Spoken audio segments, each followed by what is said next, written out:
July 2018. I am at my home.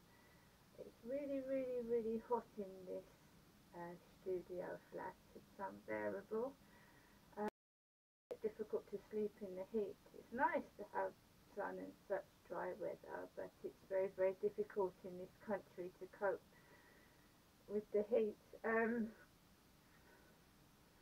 Yesterday I did indeed go to the library. When I was trying to go outside, as you could see, there was loads of dogs barking in the background, um, which was different in the library. I was in there for about 4 hours and she did not come in at all.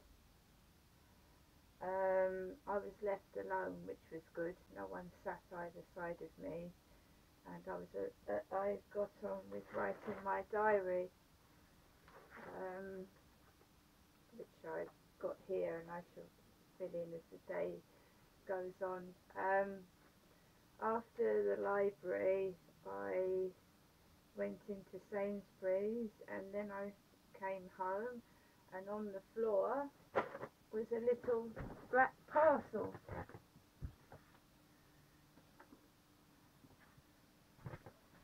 Now, I ordered the original Wombles book by Elizabeth Beresford. This is the book I read in 1973 or 74 when I was about 5 or 6 years old.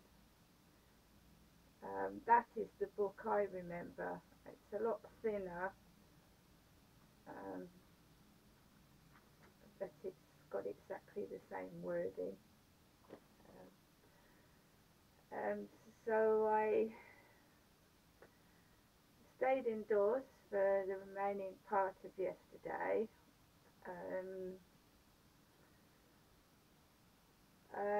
Like I said, it was difficult in this heat to stay in a place, especially when it's really just one big room, and it's not really that big, to be honest. I cooked myself something to eat. I had a yogurt for dessert, and later on Graham texted me. I was quiet, I was watching the telly, and I don't know whether he did it to make me cross, upset me. How are you? I hope you're well. He said he leaves work at 3:30 today, and he's going to meet me. It's probably between 4 and 4:30 probably. He kept suggesting coming into my flat, and I said, Graham, I told you I don't want you to come into my flat because A, it's not very big, and B, people can hear everything that's going on. So I suggested a coffee, but it was like he wasn't really reading my messages properly either, and he was just like texting back nonsense.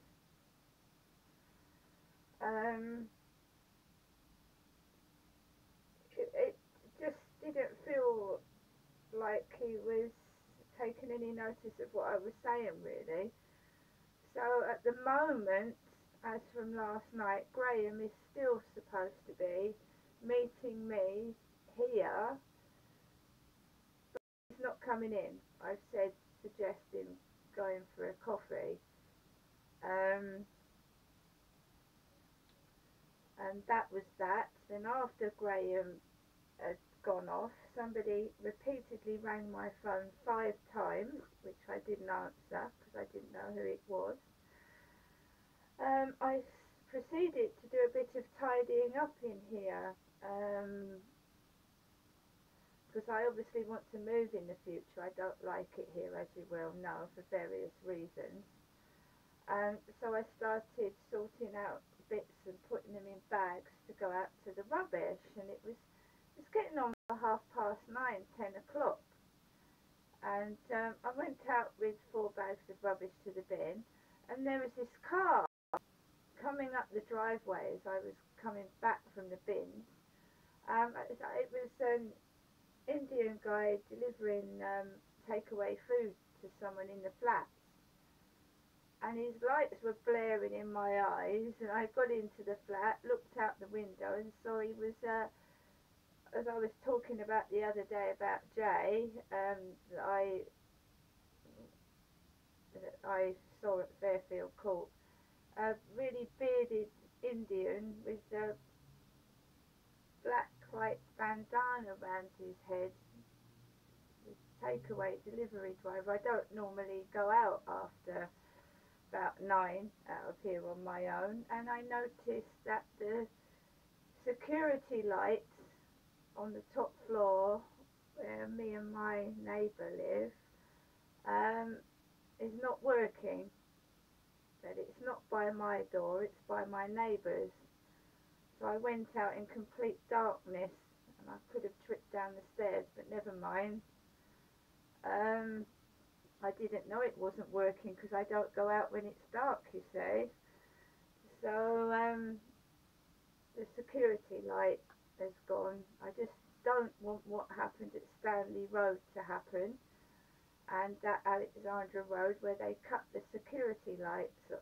They cut the wires, and they fiddled with my electric wires inside the house and the flat, so every time you went in the lights went out. I'm sure it's just a dead bulb, and I'm not panicking at the moment.